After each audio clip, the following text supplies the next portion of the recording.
it's kind of real. Yeah. You know, like it's what Yeah. sits up. You know. I think it's As opposed to the, those which are sort of the edge of the paper as well, and the texture of the paper as well brings that. There's almost like an object, this strange pull between infinity and the surface.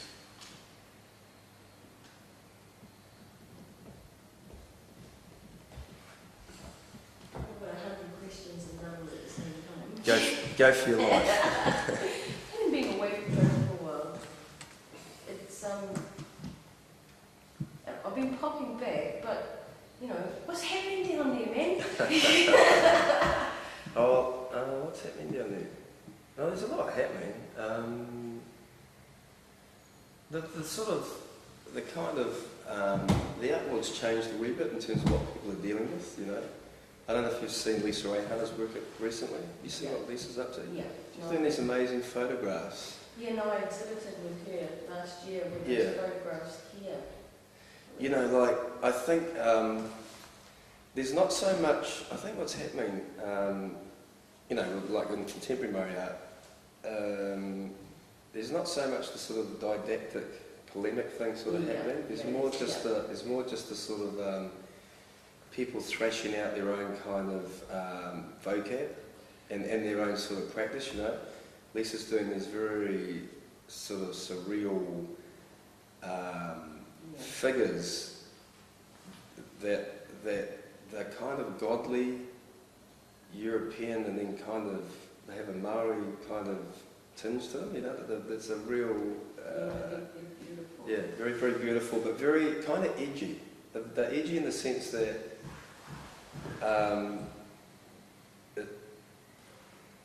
it's becoming slightly more focused. You know, it's hard to explain. If you can see it, it makes more sense. And so I think that sort of thing's starting to happen. You know.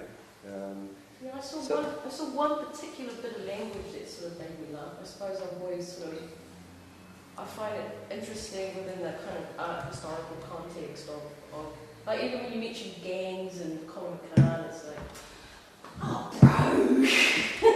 It's like, but I suppose there's a small amount of language that people are given to use even when describing a lot of the work, and when a lot of our works actually kind of demand or in turn need in terms of the way that we explain and the way that people write about them. But I saw this lovely thing the other day, post-identity, and I was like, oh my God, we've got the post-colonial, we've got, you know, post-this and the post-feminism, post-modernism, and now we've got the post-identity.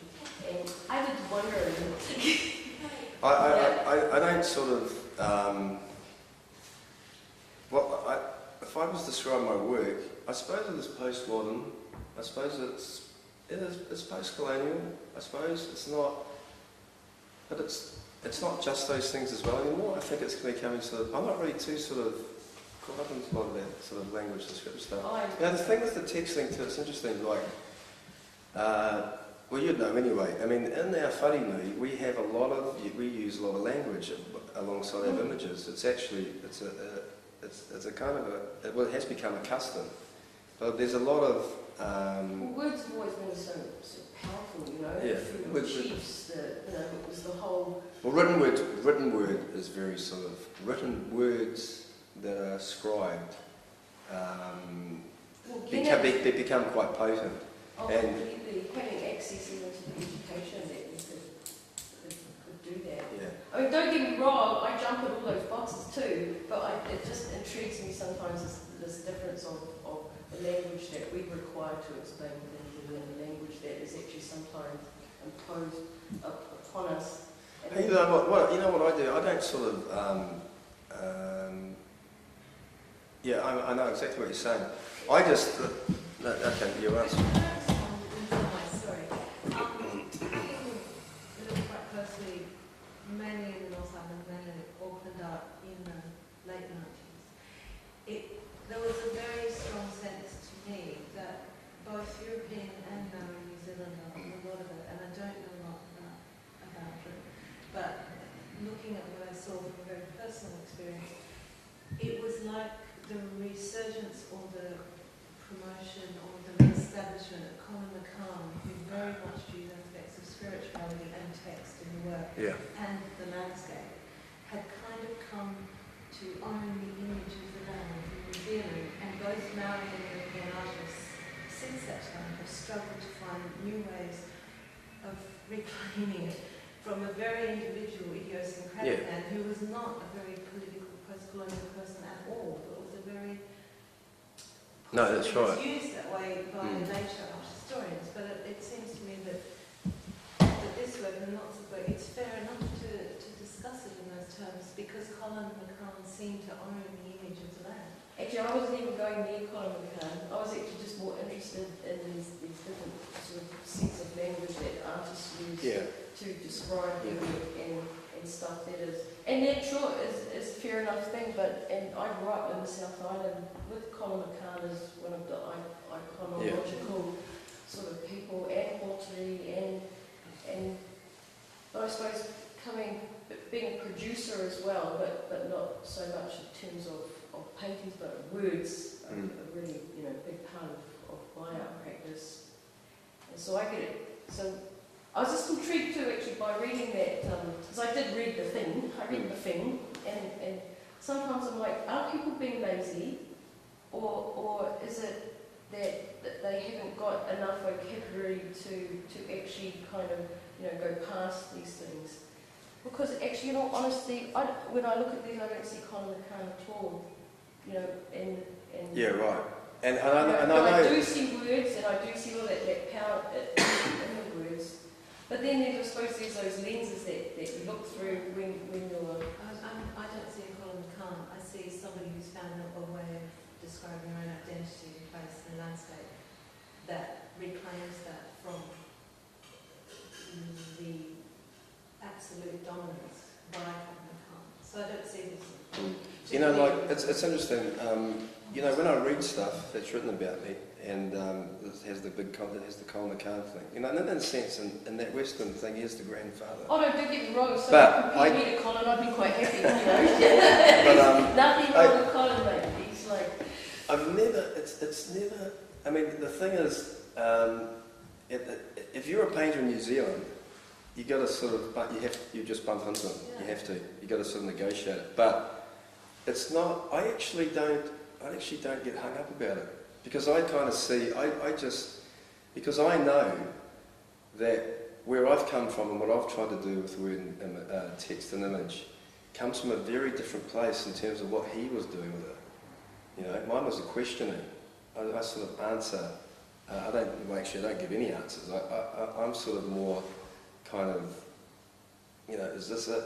Is this it? And is this really it? That's kind of my, I don't think it is. That's kind of my sort of, and in terms of my own personal history, all the houses, a lot of the houses up north, we don't have any imagery. We don't have any words.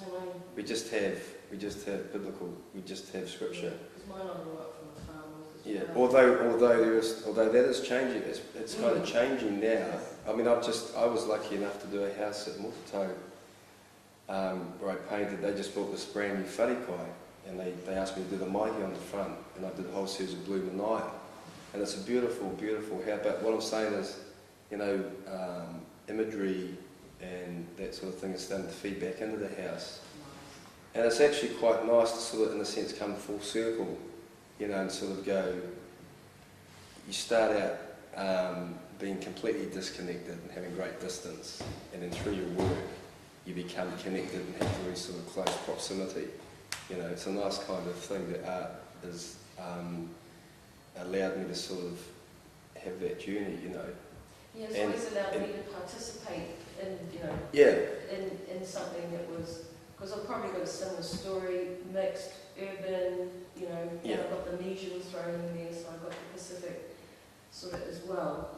Because I think we're sort of stomping around the same time, but not in the same areas. Not the same areas. Yeah, because it's funny how, with Lisa, she was one of the first, nearly 20 years ago, she did this digital piece, and there was all this stuff going on. It's not Māori art, there's all that. We're so kind of, it's so nice now that it's developed beyond that. And actually, with your work coming into London and into other areas where it doesn't have context. Because the other thing that I'm always interested in is this insistence of kind of art having to stand up without a context. Right. So it's and I thought it had sort of gone away, but I've been hearing it a little bit again mainly through the European though, actually, sort of some of those institutions and things. I was just wondering, I mean, I love it when things do stand on their own context, but do you enjoy what happens when they do know a bit more and how that can change and affect the way that they view your work? I don't care really. I don't care what they say. I mean, I don't care because I used to really worry about my audience. You know, I used to worry about, not my audience, I used to worry about how people looked at my work. And I did a lot of work that tried to sort of, it sounds wanky, but, you know, like inform the audience. But you don't have to, I've now realised that you can't inform the audience because you just, it's too personal. You know, you just do the things that you do, and people either buy into it, they either buy into it, or they don't buy into it. You know, they either you know, I sold this piece to an English guy, and we ended up having a great talk about how England most probably won't win the World Cup. You know, but he actually, his background, he says, you know, like I don't buy a lot of kind of Pacific, Oceanic, Asian sort of art. He says, I buy a lot of stuff from contemporary African art. And I was kind of looking at this and it sort of made me, I could sort of see how he might be kind of, you know. So, I mean, but the thing is that work will go into that collection. And it's going to look very different, I think, when he gets it home to the other stuff that he's got in his house, you know, because it's not, you know, but on the face of it, has that kind of. But I mean, you know, I had no idea how it would be sort of perceived in London, and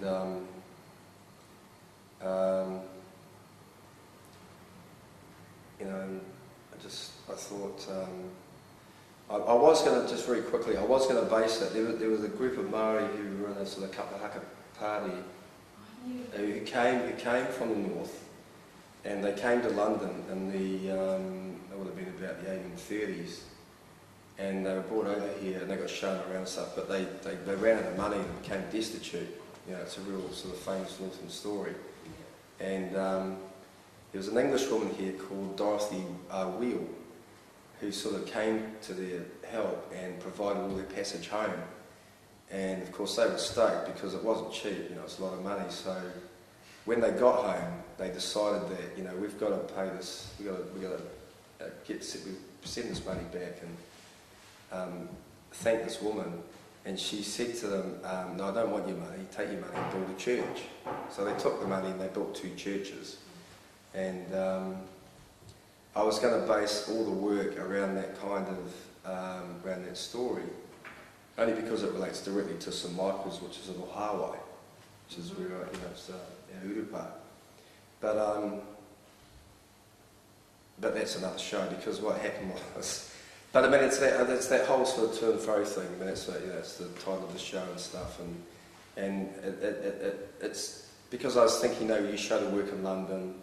There's that great distance, and there's also that very sort of close connection that our histories have. And I sort of thought that might be more appropriate for a London audience. But, you know, I just kind of went down another track and yeah.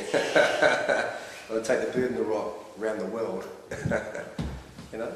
So. Well, I think it would be great if there was another show, and it would be great hopefully there will be another show. I don't know, we'll see how it goes. It would be great to see work around that story you just talked about.